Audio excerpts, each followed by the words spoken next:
The state of limerence may be having a devastating effect on your relationships without you even realizing it. Today in the video, we're going to be talking about the difference between limerence and love, how to know which you're in, and why it matters. Welcome to the channel. Limerence is an involuntary cognitive and emotional state that can be summed up as intrusive and obsessive thoughts about another person, usually in a romantic context. We refer to that person as the limerent object, the object of the person's affection. And the reason we call them a limerent object is because actually they take on a different form in the minds of the person who is in the state of limerence. Limerence can be characterized by obsessive thoughts that often exist in a fantasy world. If you are in a state of limerence, it means that you are projecting certain things about yourself onto another person. The way this works is that often your limerent object will characterize things that you consciously or unconsciously feel that you are lacking. So often a limerent object will take on the form of perfection in these areas. If the person in limerence feels that they are lacking in confidence or in popularity or in intelligence or in creativity, then they will grab hold of the concept that their limerent object embodies all of those things that they themselves may be lacking. Imagine you're in your place of work and you struggle as a person to put your ideas forward. You're battling with your own insecurity, but there's someone else, a colleague, who always manages to confidently step up and speak out at meetings. And you have an attraction to that person. And in your mind, you begin to build a relationship with that person. You see their confidence and you want it to be in you. You see that they could complete you, make you whole in areas that you feel you are lacking. This is a starting place for that state of limerence. Now imagine those thoughts begin to grow and that attraction begins to intensify. This is the foundation for limerence. It's easy to get confused between a crush and limerence. A crush, of course, as we all know, is when you find yourself attracted to someone else and you can't stop thinking about them and you play out these scenarios of actually beginning to build a relationship with them. And a crush is harmless. Where it starts to become a problem is when we enter into a state of limerence, meaning that those thoughts about being with this person begin to take over. We struggle to concentrate on anything else. And we begin to feel that our life is incomplete because we are not with that person. What's important to understand about limerence is that while it starts off as being an attraction to another person, it takes on another form. So you begin to build a template of this other person. You imagine all the things that you want this other person to be, and that becomes a reality for you, even if it is no longer based on who that person actually is. You project your idea of perfection onto this other person. Here are 5 ways to know if you are in a limerent state. Number 1, you begin obsessively thinking about this person, often in fantasy situations, and you struggle to focus on your work. You can't sleep, you can't eat. This can represent a time of intense pleasure while you think of those fantasy situations, but also a time of intense pain as you long for that fantasy to become a reality. Number 2, you begin to feel insecure or shy in their presence. So for example, you see that limerent object walking down the corridor towards you and your hands begin to get sweaty, your heart begins to race, maybe you feel flushed in the face. Now, of course, we know that that can happen with a crush. We know that that can happen also at the beginning stages of love. And towards the end of this video, I am going to talk about the difference between love and limerence, of course, so that we understand when these are healthy responses and when they can be dangerous. But in limerence, you will begin to feel those insecurities. You will begin to feel nervous. You will begin to feel shy. And maybe those are uncharacteristic feelings for you, and suddenly you are overcome with these insecurities and shyness when you are in their presence. This can even happen when their name is simply mentioned. It's important to understand that your limerent object could be someone that you don't even know very well. It could be someone that you don't interact with regularly. It can even be someone you've never met. But those feelings of insecurity or shyness may come up if you are in a state of limerence without you even really understanding why you're beginning to feel those levels of shyness. A big characteristic that will tell you if you're in limerence is you put this person on a pedestal. You don't see any flaws, any of these natural human imperfections. You only see the good. You might even begin negating obvious imperfections, obvious things that are not quite perfect, because nobody is perfect. It can even be that when you make a mistake in your day-to-day life, you begin to think, my limerent object wouldn't have made that mistake. They would never have said that thing that I just said. They would never have been so stupid or so insensitive. So we start to use them as a mirrored reflection, but the perfection that we don't see in ourselves. We place them on this pedestal and nothing can let them fall off in our mind. Of course, we know that that doesn't represent reality because everybody has imperfections. Everybody has flaws. That's what makes them human. Someone who is in a state of limerence refuses to see those flaws of their limerent object.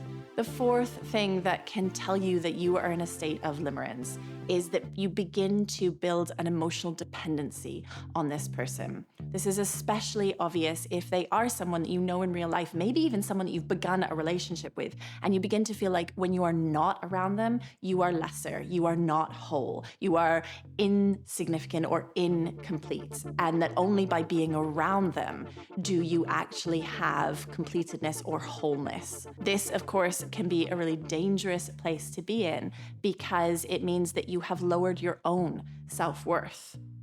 We can't be around any one person 24 hours a day, 7 days a week. And so that means that in those hours when you're not with that person, you are not giving value to who you actually are. And you feel incapable of bringing yourself to the table, bringing your best version of who you are to any situation, simply because this other person isn't there. This builds up a dependency, meaning that you feel like you have to be around them. This is where we start to see the parallels with addiction. And we know that limerence has a lot of commonalities with addictive behavior. The number 5 way to see that you are in a state of limerence is the longing for reciprocation. And this can go on for days, for months, for even years.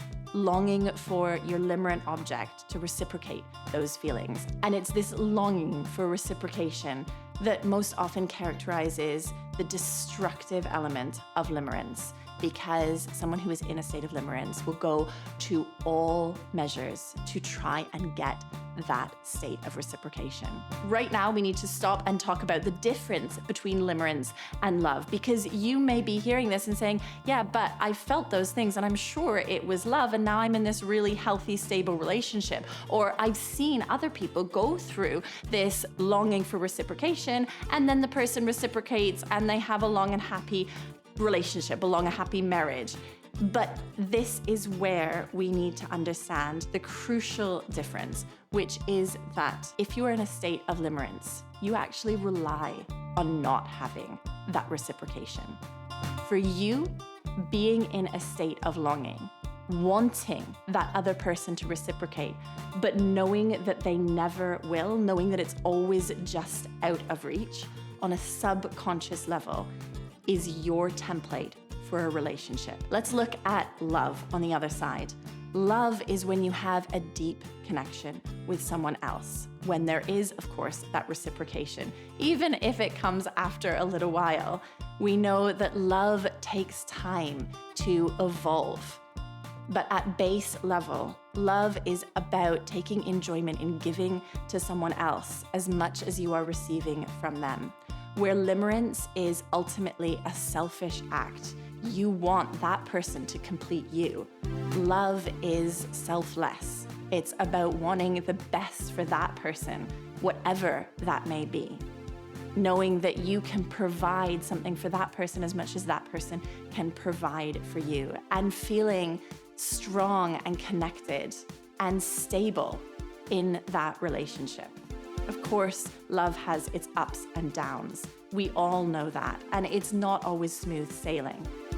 But ultimately, where love can be defined as a two-way exchange, limerence is defined as being achingly one-sided. Where love ultimately can get to a place of general stability, limerence is characterized by intense highs and lows, going from crush to crash, because of course, the limerent object will eventually fall off the pedestal. The unrealistic fantasies that the person in limerence creates means that they are not sustainable. So limerence will always result in pain and destruction.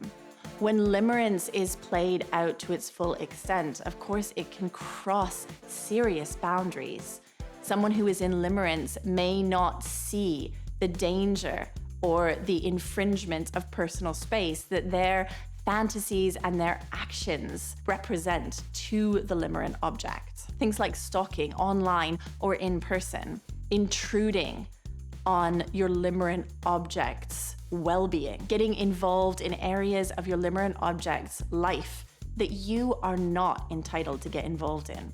The problem is someone who is in a limerent state may not see that they are crossing these boundaries because they justify them with those obsessive fantasies. In their mind, they've created a future with their limerent object, but that future is not based on reality. Now, why does this matter? Well, of course, if you're in a state of limerence, you are going to be setting yourself up for heartache and pain. But more importantly than that, if you can believe, is that understanding and recognizing that you have a tendency to be in a limerent state. Maybe you are now, or maybe you recognize this as an experience you've had in the past, is that it can show an insight into your attachment style. Often we find that people who fall into a state of limerence have an insecure, anxious attachment style, which will mean that they have a template for a relationship, maybe one that they have created since they were a child, maybe one that they saw as an example of relationships when they were growing up, where there is unrequited love. And they believe that that is how relationships work. If you recognize any of the things that we've talked about here in limerent state, then you may want to start to dig deeper into your attachment style, because this will give you a wealth of knowledge and information about how you love. Ultimately, being in a limerent state will lead to pain, sorrow, destruction, and sadness. In order to take care of your emotional well-being and to have the kind of relationships that are stable, that are reciprocal, and that can help you thrive as a person, where you can give to someone else the way that they give to you, and you can have your emotional needs met. Understanding your attachment style, understanding that you may be coming from an insecure, anxious attachment style will help you to gain the tools to build your security within relationships and to change the template, change what's in your mind about how you believe relationships should be, so that you can move from someone who falls in and out of limerent state to someone who falls in and out of love. Whilst, of course, this is important for your romantic life, ultimately, it's important for your sense of self and your sense of well-being. A good place to start if you feel that you are connecting with some of the things that we talked about in terms of being in a limerent state is with self-care. Start from a place of recognizing your own strengths, understanding what you have to offer the world, looking at building up those parts of you that you feel are lacking. Because when you do that, when you build up your sense of confidence, when you build up your intelligence, your creativity, all of the gifts that you have innately within you, but that may be held back from you right now, then you won't feel the need to find them out there. You will build them within yourself so that you can bring them to your relationships instead of having to find and fill the gaps within you. As we talked about already, limerence can bring about a lot of anxiety. And if you're struggling with anxiety, then I want to invite you to check out this video here. It's only about 10 minutes long, but I'll give you some really clear strategies for navigating through anxious moments and obtrusive thoughts. In the meantime, don't forget to subscribe to the channel so that you can learn more about your attachment style and how you relate to other people and ultimately how you relate to yourself. I'll see you soon.